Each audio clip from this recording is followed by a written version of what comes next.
안녕하세요. 하트앤서울 복음방송 주안의 하나 4부 시작합니다. 주안의 하나 4부는 책 읽는 그리스도인과 은혜의 설교, 성경의 인물들과 사건을 만나는 바이블 드라마가 준비되어 있습니다.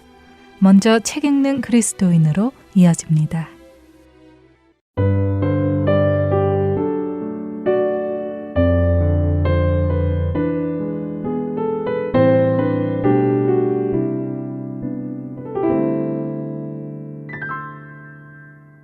애청자 여러분 안녕하세요. 성도들에게 추천해드릴 만한 신앙서적을 읽고 내용 속에서 우리가 생각해 볼 것들을 함께 나누는 시간, 책 읽는 그리스도인 진행의 설교입니다. 여러분과 존 스토트 목사님이 쓰신 제자도라는 책을 중심으로 그리스도의 제자에게 있어야 하는 성품을 나누고 있습니다. 오늘은 그 마지막 시간으로 죽음에 대해 나누려 합니다. 죽음. 어쩌면 다루기 원치 않는 주제이기도 하죠. 하지만 그것은 세상에 속한 사람들에게 해당되는 사항입니다.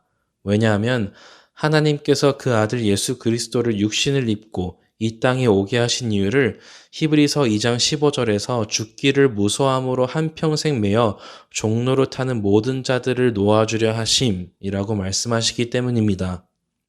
사실 우리는 죽음과 생명에 대한 성경적 개념을 정립해야 합니다. 세상에서 사용되는 죽음과 생명에 대한 개념으로 이해한다면 우리는 혼란을 겪게 되기 때문이죠. 세상에서 생명과 죽음은 심장이 뛰느냐 뛰지 않느냐, 다시 말해 육신의 생기가 있느냐 없느냐로 생명과 죽음을 정의하죠.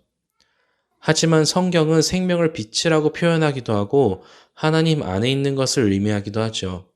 반대로 죽음은 어둠이라고 표현하기도 하고 하나님 밖에 있는 것을 의미하기도 하고요. 그래서 세상에서는 죽으면 끝이지만 성경은 죽음이 끝이 아닙니다. 예를 들면 육신의 죽음은 영원한 세계로 들어가는 새로운 시작을 의미하기도 하죠. 그래서 죽음을 통해 생명에 들어가는 원리가 성경적 원리임을 강조하십니다. 존 스토트 목사님은 그리스도의 제자라면 이 죽음에 대한 원리와 의미를 잘 이해해야 하며 특별히 6가지의 죽음을 기억해야 한다고 말씀하시죠.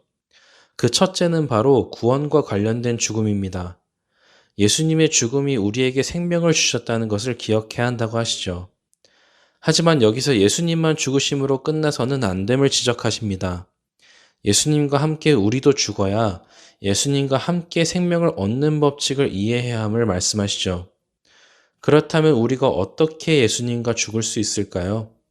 존 목사님은 내적으로는 믿음으로 그리고 외적으로는 세례로 죽으시고 부활하신 예수님과 연합해야 한다고 말씀하십니다. 그렇게 이제 죄에 대하여는 죽은 자, 그리스도 예수 안에서 하나님께 대하여는 살아있는 자로 여겨야 한다는 로마서 6장 11절의 말씀을 전해주시죠. 두 번째로는 제자도에 관련한 죽음입니다. 보네퍼는 자신의 책 나를 따르라에서 이렇게 기록합니다. 그리스도께서 사람을 부르실 때 그분은 그에게 와서 죽으라고 명하신다 라고요. 맞는 말씀이죠. 예수님은 제자들을 부르실 때 분명하게 말씀하셨습니다. 누구든지 나를 따라오려거든 자기를 부인하고 자기 십자가를 지고 나를 따를 것이니라 라고요. 존 목사님은 우리가 예수님을 따르고 있다면 우리가 갈 수 있는 단 한 장소가 있는데 그곳은 죽음의 장소라고 말씀하십니다. 그리스도의 사람들은 육체와 함께 정욕과 탐심을 십자가에 못 박아 죽였다는 것을 우리는 기억해야 함을 다시 한번 강조하시죠. 죽음을 통해 생명으로 가는 원리 세 번째 영역은 선교입니다. 존 목사님은 더글라스 웹스터 목사의 선교를 향해라는 내용을 소개합니다. 선교는 곧 순환으로 이어지고 성경적인 범주에서 선교사라는 종은 고난을 받아야 하며 그럴 때 선교는 더욱 효과적이 된다. 모든 형태의 선교는 어떤 형태든지 십자가로 이어진다라고요. 이와 함께 바울이 선교 대상들을 살리기 위해 자신은 죽을 준비가 되어 있었음을 말씀하시죠. 고린도후서 4장 12절에 보면 사도 바울은 사망은 바울 일행 안에 역사하고 생명은 고린도 성도 안에서 역사한다고 하시죠. 물론 이 말은 바울의 죽음이 예수님처럼 다른 자에게 구원을 준다는 말은 아니지만 생명의 복음을 전하는 사람들은 자신이 한 알의 밀알처럼 죽음으로 많은 열매를 맺어야 함을 말씀하시는 것입니다. 네 번째 영역은 이와 비슷하지만 신체적인 박해를 통한 죽음입니다. 바울은 태형을 당하고 돌에 맞고 감옥에 갇혔고 죽음의 위협을 여러 번 받아가면서 살 소망이 끊어지고 죽음 앞에 가는 경험을 여러 번 했습니다. 바울은 고린도후서 4장 10절과 11절에 우리가 항상 예수의 죽음을 몸에 짊어짐은 예수의 생명이 또한 우리 몸에 나타나게 하려 함이라. 우리 살아있는 자가 항상 예수를 위하여 죽음에 넘겨짐은 예수의 생명이 또한 우리 죽을 육체에 나타나게 하려 함이라 라고 하시죠. 그리스도인에게는 이처럼 생명과 죽음이 동시에 존재하고 죽음을 경험하기에 동시에 생명을 경험함을 말씀하시죠. 시작에 말씀드린 것처럼 죽음과 생명이라는 정의를 세상의 정의로 생각하면 이런 말씀은 이해가 되지 않는 말씀입니다만 성경적인 이해를 가지고 본다면 이해가 됩니다. 곧 우리 육신에 오는 죽음과도 같은 경험들을 통해 우리는 더욱 그리스도 안에 하나님 안에 깊이 들어가는 생명을 경험하는 것이죠. 죽음을 통한 생명이라는 주제의 다섯 번째는 순교입니다. 존 목사님은 박해와 순교를 분명히 구분하시는데요. 그 이유가 무엇일까요? 그것은 박해를 받는 것은 죽음에 대한 상징적인 의미를 뜻하기도 하지만 순교는 실제로 죽음을 의미하기 때문인데요. 앞서 나눈 죽음들, 곧 예수 그리스도와 함께 죽고 함께 살고 하는 세례의 의미나 십자가를 지고 예수님을 따르는 것들의 죽음에 대한 상징적인 의미를 많이 포함하고 있지만 순교란 상징성을 넘어 실제로 육신의 죽음을 맞는 것이기 때문입니다. 보네퍼 목사님은 죽으러 가는 그 길에서 자신의 육신은 이것으로 끝나지만 내게는 생명의 시작이다 라고 고백했다고 하시죠. 또한 루마니아의 기독교 지도자였던 요시프 톤 목사 역시 기독교를 억압하는 정권 아래에서 그들을 향해 당신의 최고 무기는 나를 죽이는 것이지만 나의 최고 무기 역시 죽는 것이다 라고 말했다고 하죠.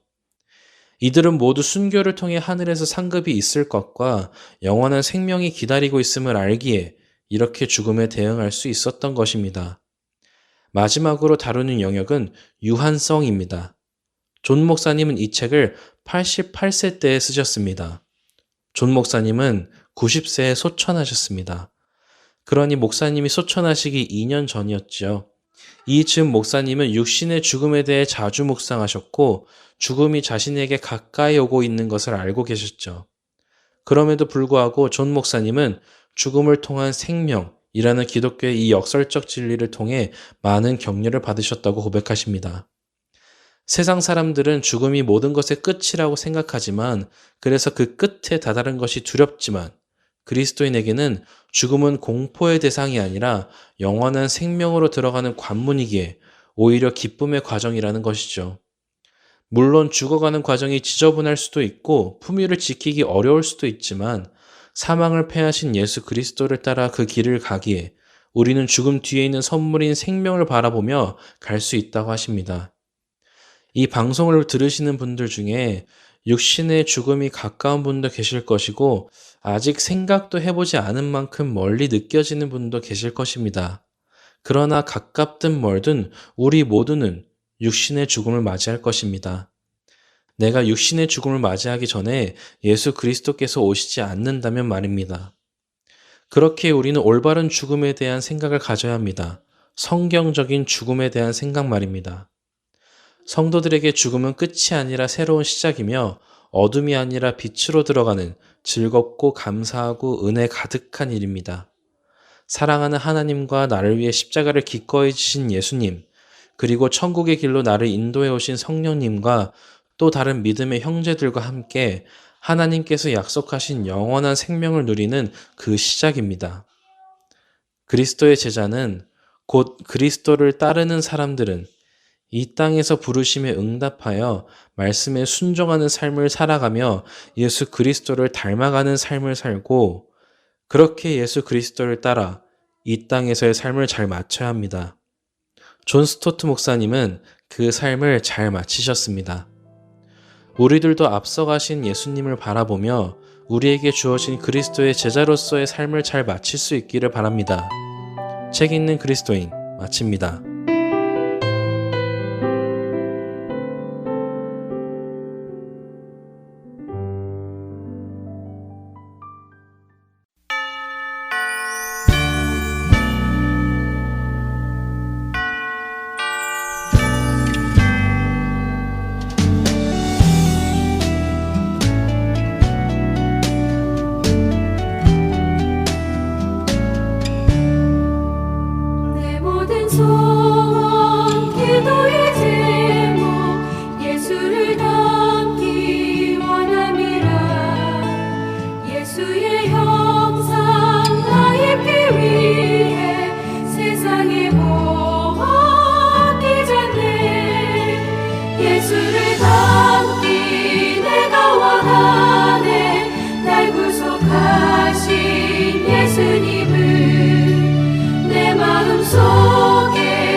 지금 거둬서 주님의 형상 인치소서. 무한한 사랑 풍성한 긍휼 슬픈 자 위로하시는 주 길 잃은 죄인 부르는 예수 그 형상 남게 하옵소서. 예수를 닮기 내가 원하네. 날 구속하신 예수님을 내 마음속에 지금 거둬서 주님의 형상 인치소서.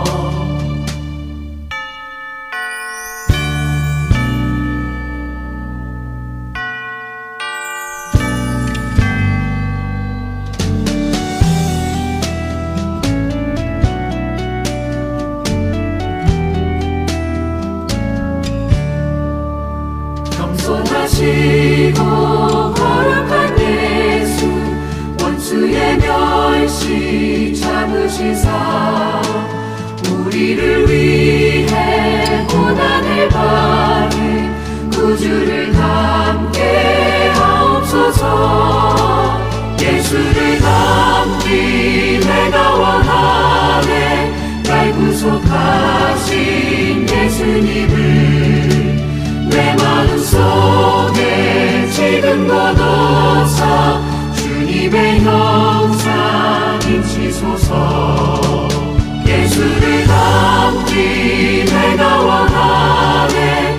날 구속하신 예수님을 내 마음속에 지금 거둬서 주님의 형상 인치소서. 예수를 닮기 내가 원하네. 날 구속하신 예수님을 내 마음속에 지금 거둬서 주님의 형상 인치소서. 주님의 형상 인치소서.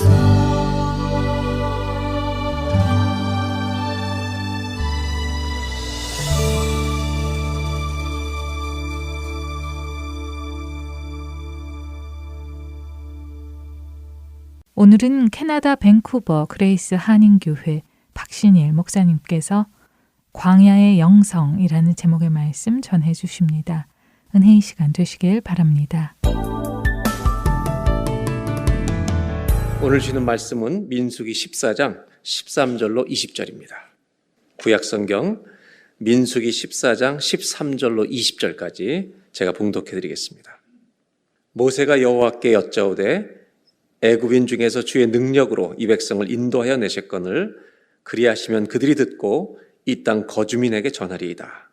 주 여호와께서 이 백성 중에 계심을 그들도 들었으니 곧 주 여호와께서 대면하여 보이시며 주의 구름이 그들 위에 섰으며 주께서 낮에는 구름 기둥 가운데에서 밤에는 불 기둥 가운데에서 그들 앞에 행하시는 것이니이다. 이제 주께서 이 백성을 하나같이 죽이시면 주의 명성을 들은 여러 나라가 말하여 이르기를 여호와가 이 백성에게 주기로 맹세한 땅에 인도할 능력이 없었으므로 광야에서 죽였다 하리이다. 이제 구하옵나니 이미 말씀하신 대로 주의 큰 권능을 나타내옵소서. 이르시기를 여호와는 노하기를 더디하시고 인자가 많아 죄악과 허물을 사하시나 형벌 받을 자는 결단코 사하지 아니하시고 아버지의 죄악을 자식에게 갚아 3, 4대까지 이르게 하니라 하셨나이다. 19절 20절 두 절을 다 같이 읽겠습니다. 구하옵나니 주의 인자의 광대하심을 따라 이 백성의 죄악을 사하시되 애굽에서부터 지금까지 이 백성을 사하신 것 같이 사하시옵소서. 여호와께서 이르시되 내가 내 말대로 사하노라. 아멘. 오늘의 말씀의 배경은 광야 40년을 가는 여정 중에 정탐꾼 12명이 갔다 온 다음에 10명이 올라가면 죽는다는 보고를 하자 모든 백성들이 울기 시작합니다. 그리고 불평과 원망을 토해내기 시작합니다. 그때 하나님이 이들을 다 죽이시겠다고 작정하십니다. 참 신기한 것은 구름 기둥, 불 기둥으로 늘 같이 하시는데도 안 믿는 겁니다. 이때 모세가 하나님께 기도하는 장면이 오늘 내용입니다. 여기서 다 광야에서 죽여버리시면 다른 나라 사람들이 말하기를 하나님이 능력이 없어서 여기서 죽이셨다고 말할 거니 제발 힘내셔서 우리 건져주시고 끝까지 가달라고, 그리고 이 백성의 죄를 사여달라고 기도하는 장면이고, 우리 주님이 내가 그 죄를 사하겠다고 말씀하십니다. 그러나 한 가지 조건을 다시는 것은 이 불평한 1세대는 이 땅에서 죽고 다음 세대만 가나안 땅에 들어가리라. 이 얘기로 오늘 내용이 이어지는 본문입니다. 오늘 저는 여러분들하고 민수기 14장에 있는 얘기만을 다루는 게 아니라 출애굽기부터 신명기에 펼쳐져 있는 광야의 이야기를 통해서 하나님이 우리에게 주시는 교훈이 뭔가를 좀 나누려고 하는 것입니다. 광야라고 하는 것이 과연 무슨 뜻인가? 이스라엘 백성들에겐 40년 광야가 있지만 우리들도 다 광야가 있잖아요. 넓은 의미로 보면 우리의 인생 자체가 광야입니다. 인생의 여정이 사실은 넓은 의미의 광야입니다. 좁은 의미로는 고난이 올 때가 광야의 시간입니다. 우리 인생에 고통이 찾아올 때 우리는 더 깊은 광야로 들어갑니다. 세 번째 영적인 광야가 또 있는데, 하나님이 계신데 안 계신 것처럼 느껴질 때가 광야입니다.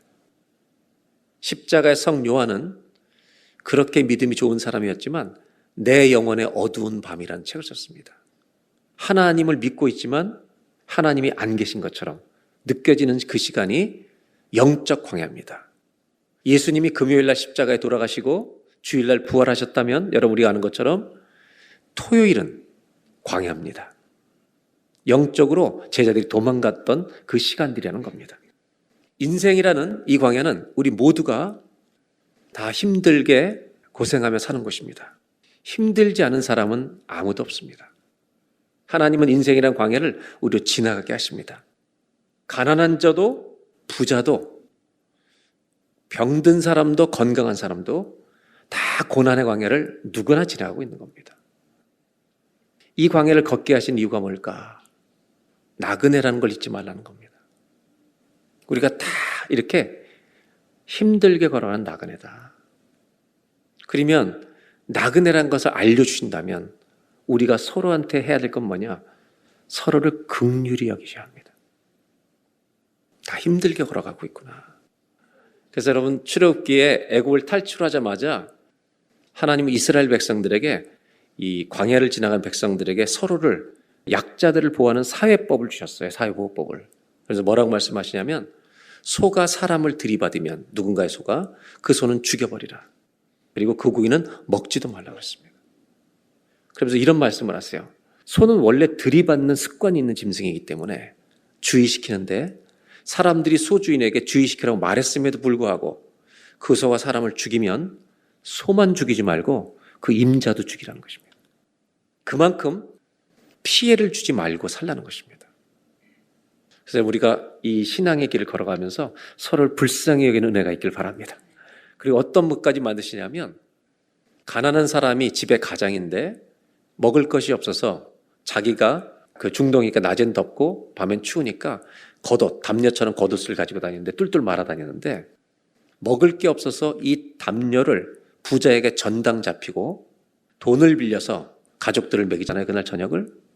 그럼 부자는 그 담요를, 겉옷을 해가 지기 전에 돈을 안 받았을지라도 가난한 자에게 돌려주라는 거예요. 왜? 그 몸을 가리고 덮고 잘 게 이것밖에 없는데 너는 3장 4장 덮어가지고 따뜻하다고 기도하고, 그 사람은 이거 아무것도 덮을 게 없습니다라고 나에게 간구하면 나는 그의 기도를 들을 수밖에 없다. 왜? 나는 자비로운 하나님이기 때문이다. I'm compassionate라고 얘기를 해요. 광야를 지나게 하는 이유 중에 하나가 뭐냐면 서로를 긍휼히 여기는. 그래서 여러분, 우리 서로를 긍휼히 여기는 교회 공동체가 되길 바랍니다. 서로를 늘 불쌍히 여기면 싸움이 안 돼요. 근데 사람의 주특기는 뭐냐면 법을 어기는 게 주특기예요.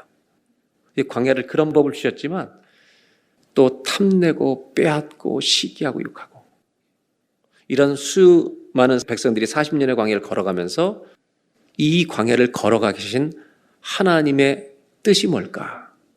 이걸 통해서 인생이라는 광야를 지나고 있는 우리들에게 주시는 하나님의 음성을 오늘 좀 드리려고 합니다.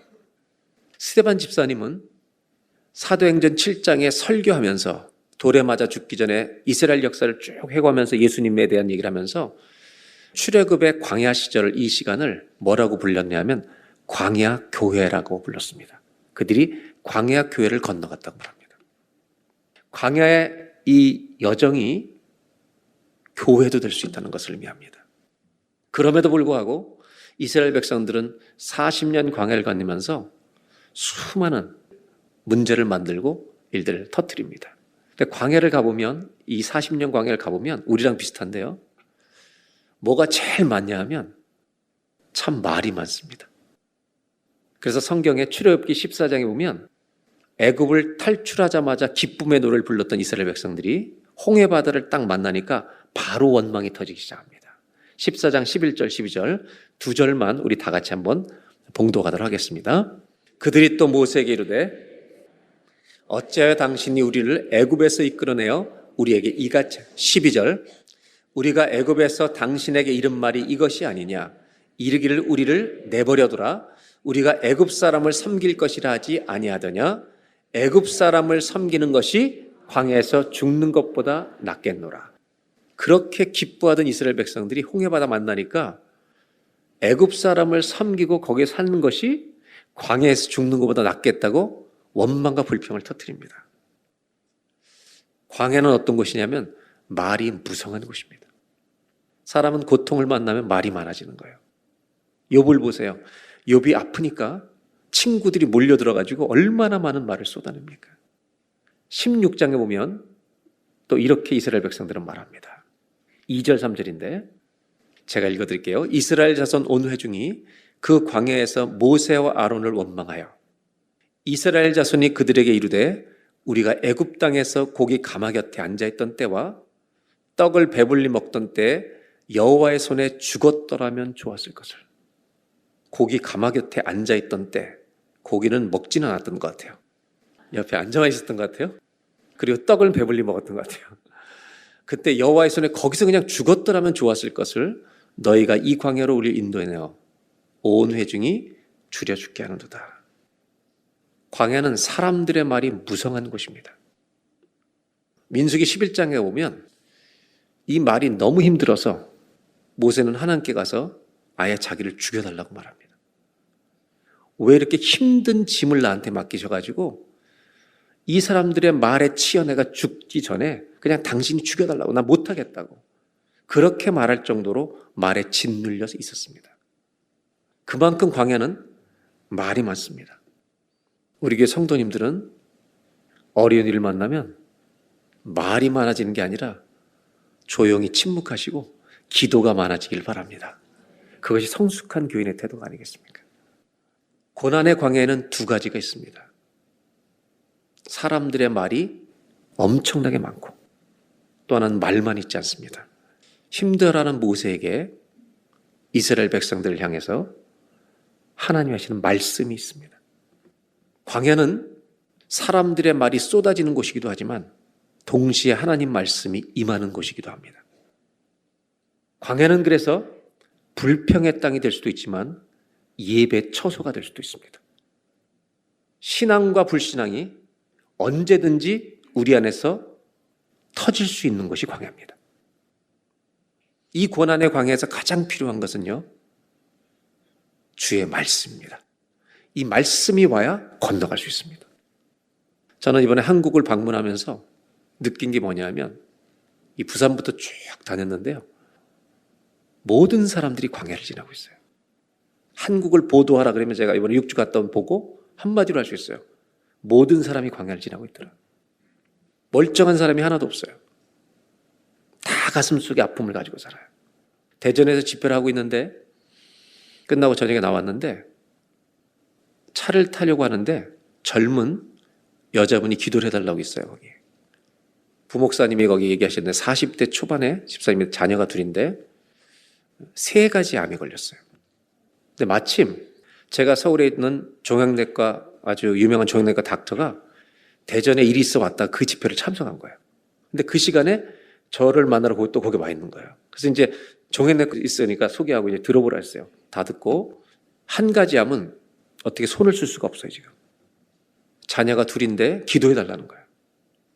뭐라고 기도해야 되는 거예요, 여러분? 그때 서울에 올라왔는데 한 교회에서 이제 예배를 드리고 끝났는데 목사님이 사모님 모시고 왔어요. 한쪽 눈이 거의 감겨 있더라고요. 너무 기쁜 표정으로 있는데 목사님 기도 한번 해달라고 그러시는데 왜 그러냐 했더니 그 사모님이 19년도에 암에 걸렸다가 21년도에 재발을 했어요. 근데 재발이 3군데로 뼈까지 척추까지 왔는데 뭐라고 하냐면 키모를 49번 받았대요. 오른쪽 눈이 감긴 거예요. 이제 내성이 생겨서 그냥 받을 수도 없는데 이분들이 뭐라고 말하냐면 목사님 이제 정말 주님께 매달려 기도하다가 부르시면 믿음으로 갈 겁니다. 이렇게 얘기하는 거예요. 그래서 기도하자고 뭐라고 말해요? 할 수 있는 말이 없어요. 그래서 제가 하나님 앞에 기도한 건 하나밖에 없어요. 주님 소망이 없는데 하나님이 말씀하셔야 된다고. 이분들에게 하나님 말씀하셔야지. 사람 말이 위로가 되겠습니까, 여러분? 무슨 힘이 되겠습니까? 인생이 그들에게는 죽음의 광야예요. 우리 모든 사람의 인생은 이 광야를 다 지나가는 거예요. 이 광야를 잘 건너가려면 말씀이 필요해요. 하나님 말씀. 저는 기도하면서 그거밖에 할 수가 없어요. 주님이 붙들어 주시고 주님이 말씀해 주셔야만 하루를 살 수 있습니다. 주님. 저와 여러분 마찬가지예요. 우리 모두가 이 광야를 건너고 있는데 여러분 말씀이 필요해요. 말씀이 힘이 될 거라고요. 말씀이 우리를 살릴 거라고요. 말씀이 고난을 이기게 할 거라는 거예요. 그 말씀을 받을 때 이 힘든 광야를 건너갈 용기가 생기는 거예요. 광야의 영성, 거창한 제목을 붙였어요. 갈등과 문제가 수없이 일어난 이 광야를 어떻게 건너가야 할까? 한 가지가 필요해요. 한번 따라 하실까요? 말씀으로. 말을 이기십시오. 여러분 우리 교회 성도님들은 이거를 가슴에 새김주게 저는 10번, 20번이라도 말하고 싶어요. 말씀을 가져야 세상의 모든 걸 이길 수 있어요. 죽음을 무엇으로 이겨요? 말씀으로 이겨야죠. 하나님 말씀으로. 죽어도 살리라. 말씀으로 이기고 가는 거죠. 성경을 보면 독특한 광야가 나와요. 똑같은 광야인데 특이한 광야가 있어요. 누가복음 3장 2절을 보겠습니다. 안나스와 가야바가 대제사장으로 있을 때 세례 요한에 대한 얘기죠. 하나님의 말씀이 어디라고 되어 있어요?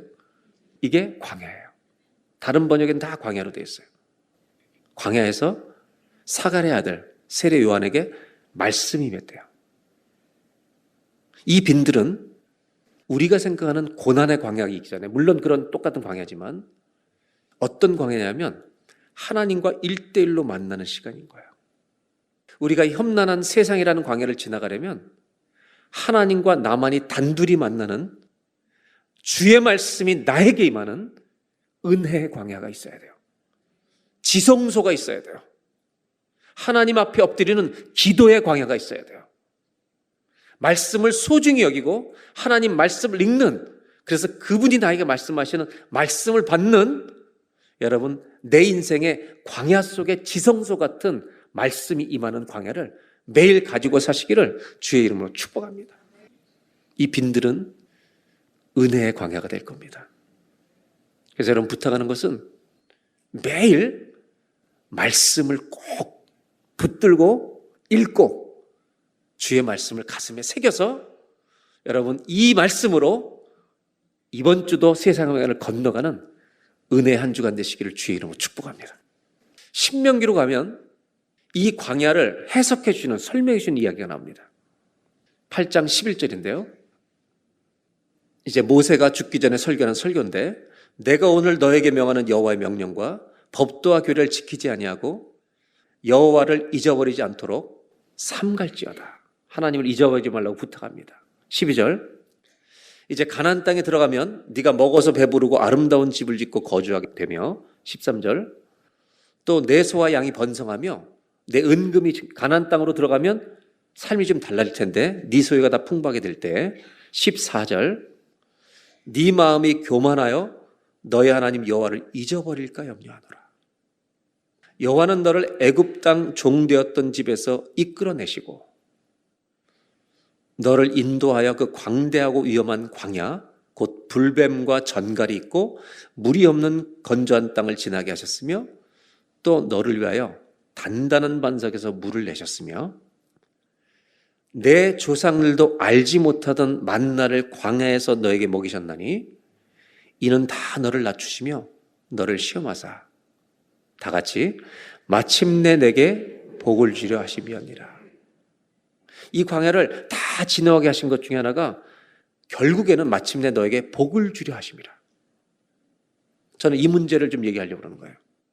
광야를 다 통과하게 해서 이제 약속의 땅에 들어가면 부유해지는 땅도 갖고 이제 곡식도 생겨서 좀 나아질 텐데 모세를 통해서 주시는 말씀이 뭐냐면 하나님을 잊어버릴까 염려한다는 거예요.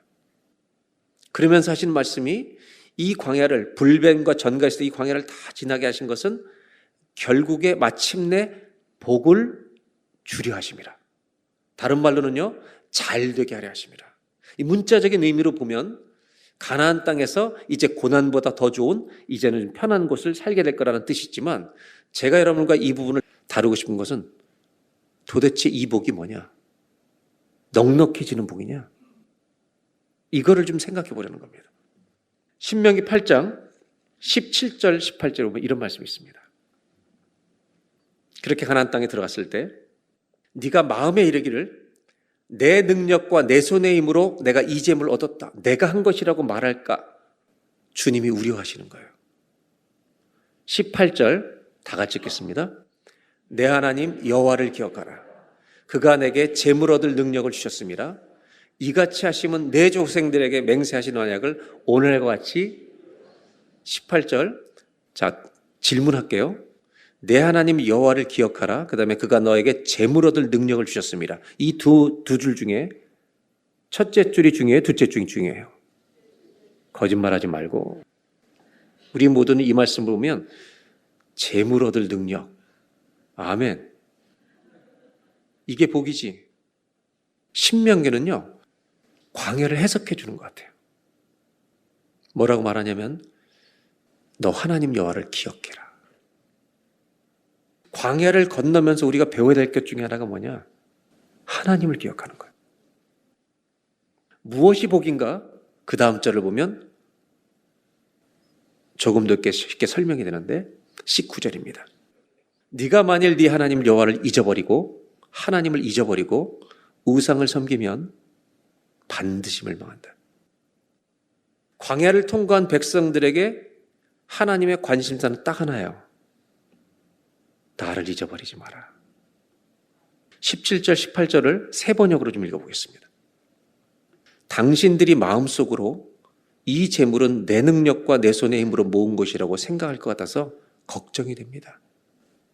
그러나 주 당신들의 하나님이 당신들의 조상에게 맹세하신 그 언약을 이루시려고 오늘 이렇게 제사를 모으도록 당신들에게 힘을 주셨음을 당신들은 하나님을 기억해야 합니다. 광야는 없는 것이 참 많은 곳입니다. 내가 가지고 싶은 것을 얻을 수 없는 것이 광야입니다. 주님은 신명기 29장에 이렇게 또 설명을 해주세요. 광야가 어떤 곳이었는지 5절을 보겠습니다. 주께서 40년 동안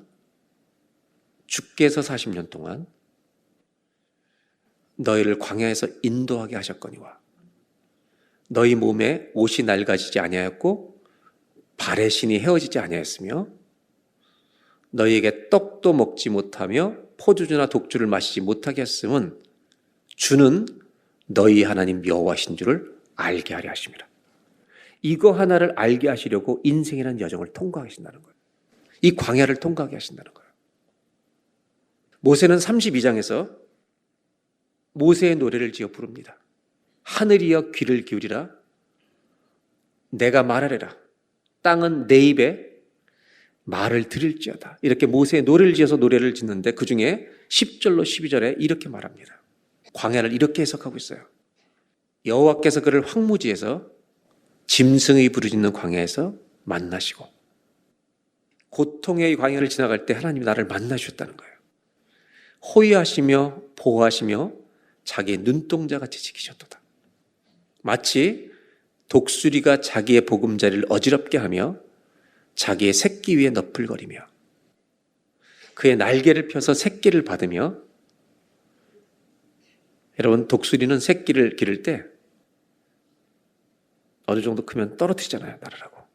그 독수리가 날아가다가 계속 날을 수 없어 떨어질 때 어미새가 쫙 날아와서 날개를 펴서 그 새끼를 받는 거예요. 그 달리고 올라가요. 그렇게 해서 나는 법을 배우는 거죠.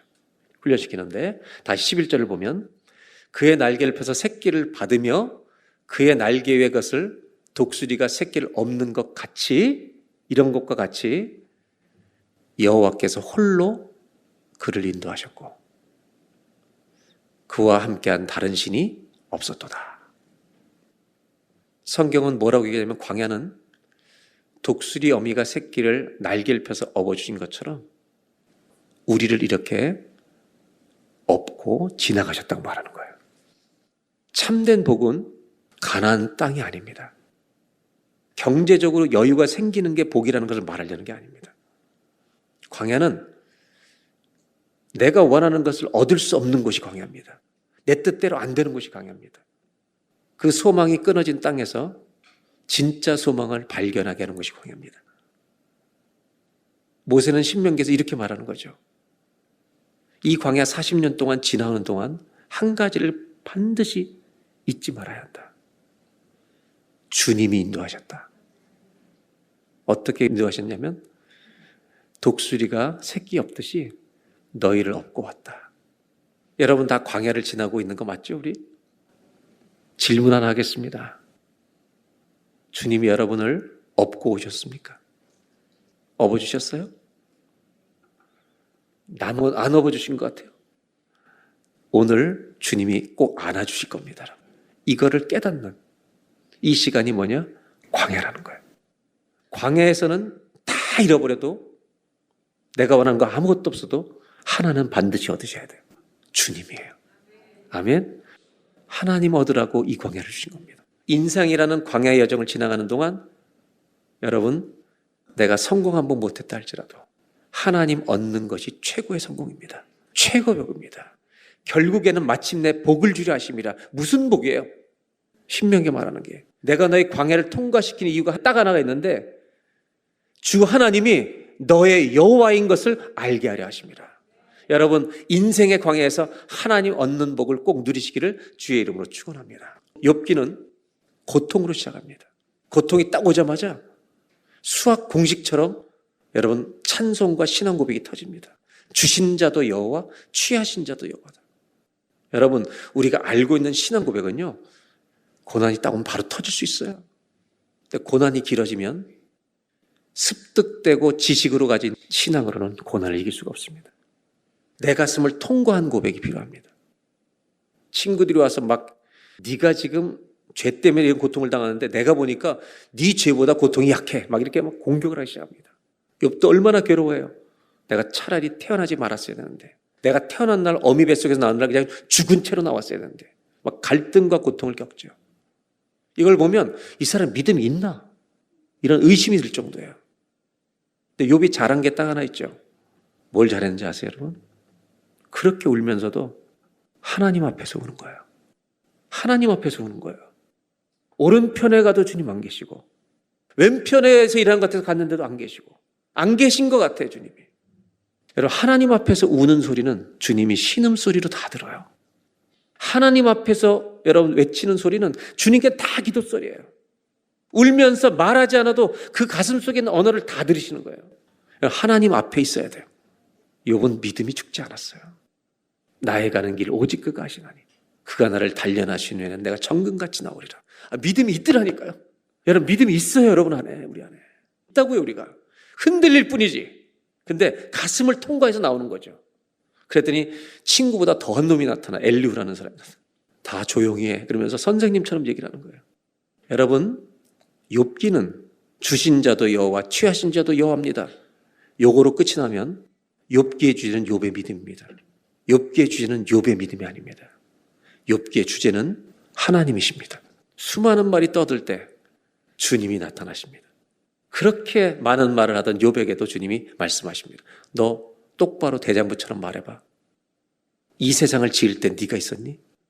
염소가 새끼를 잉태해서 몇 달 만에 낳는지 너 아니? 대답 좀 해보라고. 네가 억울하면 악한 사람을 다 죽이고 나한테 와봐. 하나님을 의심하니? 하나님은 욥을요 사탄에게 내어주고 몸만 건드리지 말라고. 자녀들까지 다 죽이고 욥은 건드리지 않아요. 생명은. 하나님 말씀을 듣고 욥이 한 말이 뭔지 아세요? 내 상황이 지옥 같을지라도 난 하나님 안 버립니다. 이 믿음 하나 심어주려고. 욥의 소망을 다 없애버리는 거예요. 그리고 욥이 42장 5절에 이 한마디 딱 내는 걸로 욥기 이야기는 마무리가 돼요. 욥기는요, 이 이야기는 끝에 보면 하나님이 다시 자녀를 주세요. 그 자녀를 얻었다고 죽은 자녀의 비극이 사라지는 건 아니에요. 여러분. 뭐가 달라진지 아세요? 그 슬픔은 있어요. 이걸 껴안고 믿음으로 가는 거예요. 주님을 얻으면 여러분 우리의 광야는 순례길이 될 것입니다. 저는 이번에 어떤 작은 기업 대표 장로님을 만났어요. 부부가 너무 밝으세요. 저희가 만나서 이제 잠깐 식사를 하는데 거기 일하시는 직원들이 서빙을 하는데 제 아내에게 거기 일하는 여자 직원이 이런 얘기를 해요. 우리 저 회장님이 대단한 분이래요. 왜 그런지 아세요, 여러분? 자녀 중에 하나가 정상적인 삶을 살 수 없는 암에 걸려서 죽음을 기다리고 있어요. 뭐라고 했냐면 저분은 저렇게 나와서 일할 수 있는 분이 아닙니다. 우리에게는 고통이 있어요. 근데 여러분, 주님이 나를 업고 계시기 때문에 믿음으로 걸어가는 거죠. 그 장로님이 뭐라고 하지 않으세요? 목사님, 죽으면 천국이잖아요. 그것 때문에 절망하지 않습니다. 여러분, 주님은 다시 오실 겁니다. 내 고통 껴안고 나를 업어주시는 주님 품에 안겨서 이번 한 주간 동안도 기쁨으로 광야를 순례길로, 광야를 교회로 바꾸는 은혜의 한 주간 되시기를 주의 이름으로 축원합니다.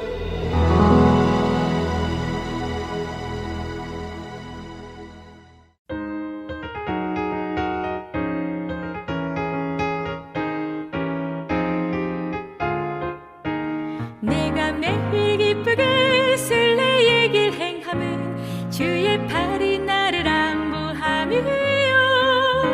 내가 주의 큰 복을 받는 참된 비결은 주의 영이 함께함이라. 성령이 계시네 할렐루야 함께하시네. 좁은 길을 걸으며 밤낮 기뻐하는 것 주의 영이 함께함이라. 전에 죄에 빠져서 평안함이 없을 때 예수 십자가의 공로 힘입어 그 발 아래 엎드려 참된 평화 얻음은 주의 영이 함께함이라. 성령이 계시네 할렐루야 함께하시네. 좁은 길을 걸으며 밤낮 기뻐하는 것 주의 영이 함께함이라.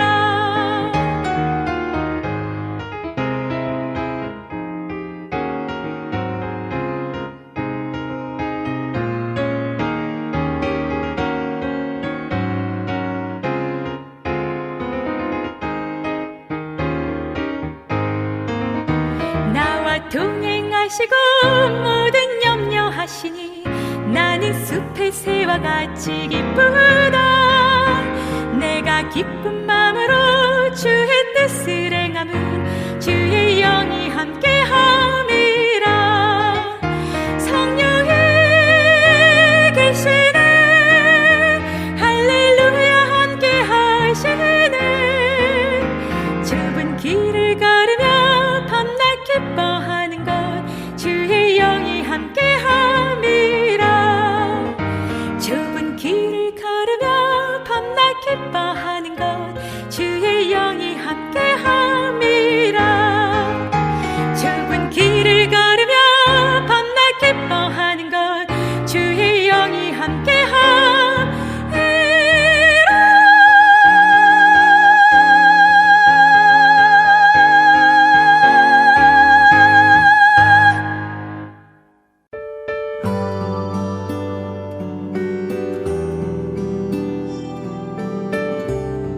할트앤서울 복음방송 청취자 여러분 안녕하십니까?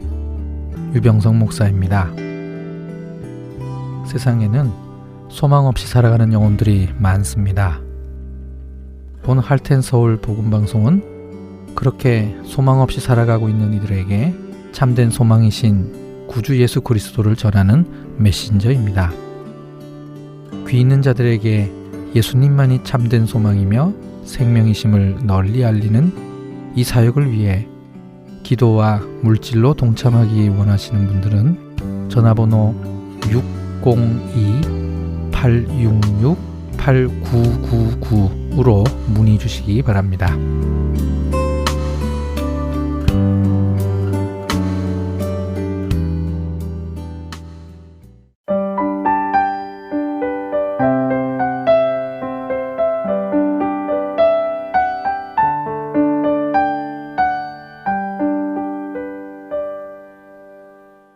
성경 속의 인물들과 사건을 만나는 바이블 드라마로 이어집니다.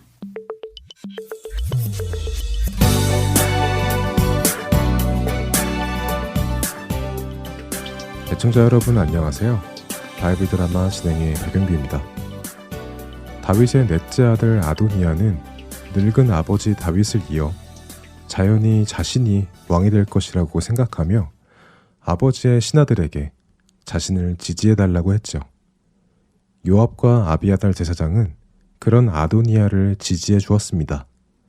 그러나 사독 제사장이나 나단 선지자 그리고 시므이와 레이 같은 장군들은 아도니아를 지지하지 않았죠.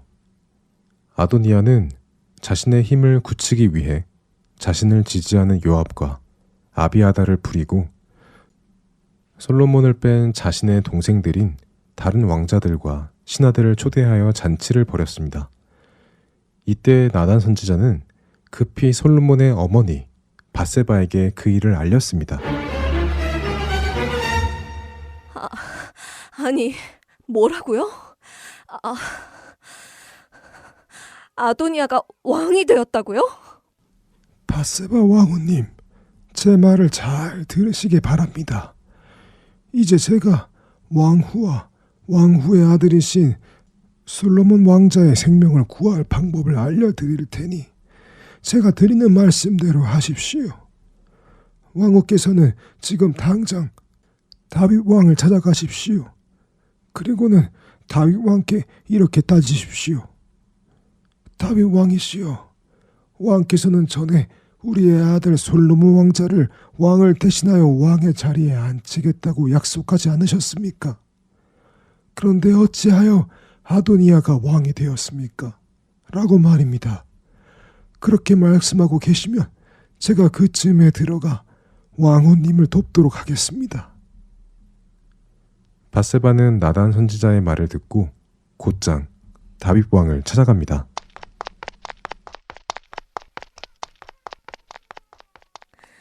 다윗 왕, 계십니까?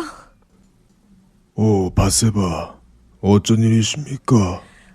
왕께서는 우리의 아들 솔로몬을 왕위에 앉히겠다고 왕의 하나님의 이름으로 맹세하지 않으셨습니까? 그런데 이미 아도니아가 새로운 왕이 되었는데 왕께서는 그런 사실조차 모르고 계시지 않습니까? 지금 아도니아가 무슨 일을 하고 있는지는 아십니까? 아도니아가 소와 양과 살진 짐승을 많이 잡아서는 모든 왕자들과 제사장 아비아달 그리고 요압 장군을 초대하여 잔치를 벌이고 있습니다. 하지만 우리 아들 솔로몬 왕자는 초대하지 않았죠. 이제 이 일을 어떻게 하실 것입니까? 이스라엘 백성들은 저렇게 아도니아 왕자가 왕이 된 것으로 생각하면 어떻게 바로잡으실 것입니까? 왕께서 이대로 가만히 계시다가 돌아가시면 저와 제 아들 솔로몬은 아도니아의 손에 죽임을 당할 것입니다. 아니, 뭐라고요? 아도니아가 왕이 되었다고요? 바로 그때 나단 선지자가 다윗을 찾아왔습니다. 다윗 왕이시여, 여쭐 말이 있습니다. 왕께서 아도니아 왕자님께 왕이 될 것을 허락하셨습니까? 지금 사람들이 아도니아 왕자가 벌인 잔치에 모여서 아도니아 왕 만세 외치고 있습니다. 그러나 아도니아 왕자가 저와 사독 제사장 그리고 브나야와 솔로몬 왕자님은 초대하지 않았지요. 이 일을 왕께서 지시하신 것입니까?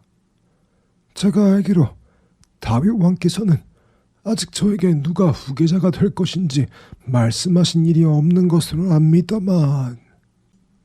이런, 어쩌다가 일이 이렇게 된 것인지 잘 들으시기 바랍니다.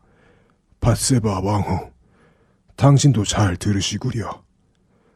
나단 선지자님, 저는 전에 이스라엘의 하나님 여호와 앞에서 밧세바의 아들 솔로몬에게 왕위를 계승해 주겠다고 약속한 일이 있습니다. 나를 모든 위험에서 건지신 그 하나님의 이름으로 내가 맹세합니다. 오늘 내가 하나님께 약속했던 그 일, 솔로몬을 왕위에 앉히는 일을 행하겠습니다. 여봐라, 어서 가서 사독 제사장을 모시고 와라.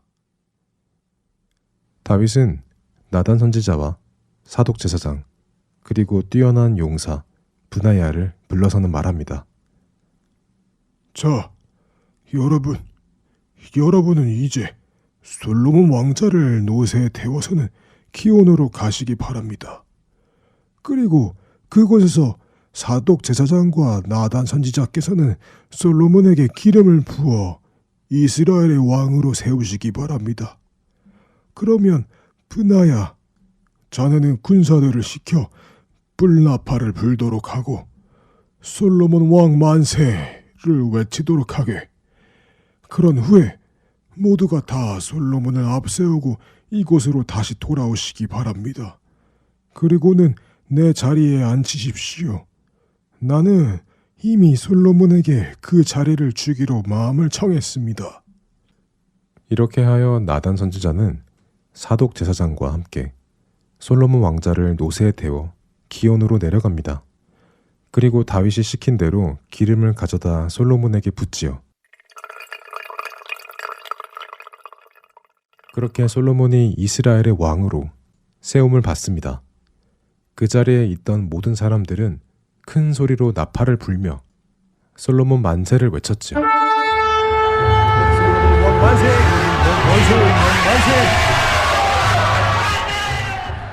이렇게 사람들은 솔로몬을 왕으로 세우고는 크게 풍악을 울리며 예루살렘으로 돌아옵니다. 그리고 그때 마침 잔치를 끝마치고 자리에 일어서던 아도니아와 잔치에 있던 사람들도 그 풍악 소리를 듣게 되지요. 아니, 우리 집 잔치는 이제 끝이 났는데 웬 풍악 소리인가? 나 말고 누가 또 잔치를 벌이는 건가? 그때 막 아비아달 제사장의 아들 요나단이 아도니아의 집으로 헐레벌떡 뛰어왔습니다. 아비아달의 아들 요나단은 무슨 소식을 가지고 왔을까요? 바이블 드라마 사무엘편 다음 시간에 뵙겠습니다. 안녕히 계세요.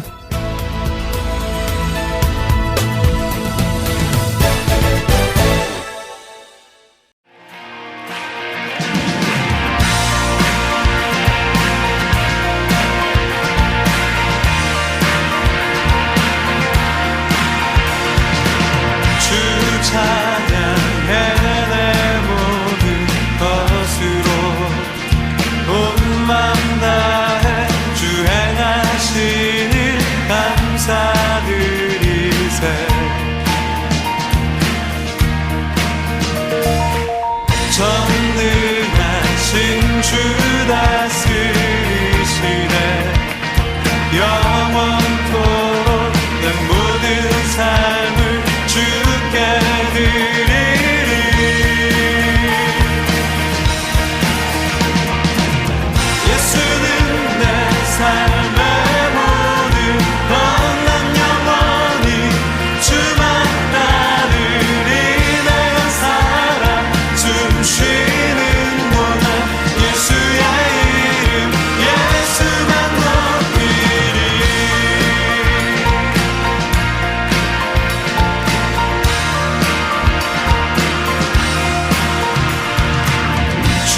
찬양해 내 모든 것으로 온 마음 다해 주 행하신 일 감사드리세.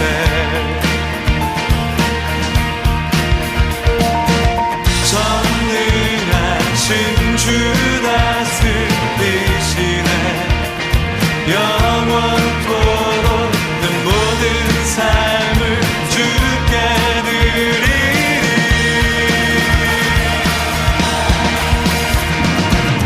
예수는 내 삶의 모든 건 난 영원히 주만 따르리. 내가 살아 숨 쉬는 동안 예수의 이름 예수만 높이리. 예수는 내 삶의 모든 건 난 영원히 주만 따르리. 내가 살아 숨 쉬는 동안 예수의 이름 예수만 높이리.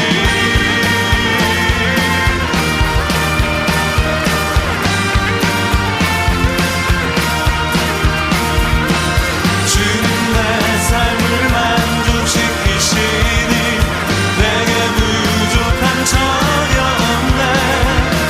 세상의 어떤 부귀 영화도 예수와 비길 수 없네. 예수와 비길 수 없네. 예수는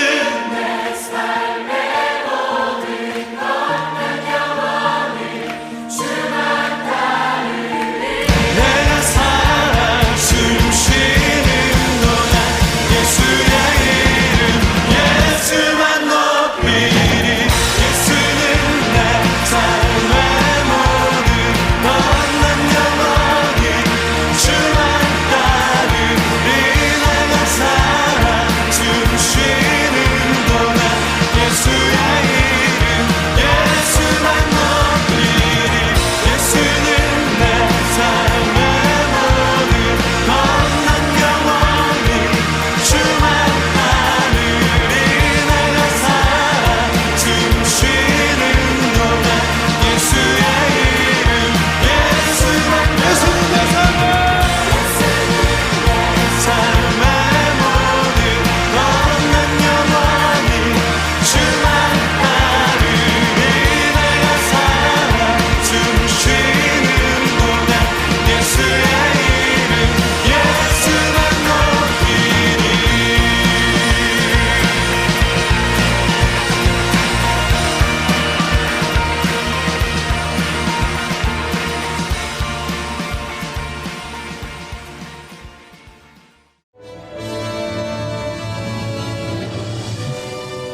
주안의 하나 4부 준비된 순서는 여기까지입니다. 언제나 주 안에서 기뻐하며 감사하는 하루하루가 되시길 소망하며 다음 이 시간 다시 찾아오겠습니다. 고맙습니다.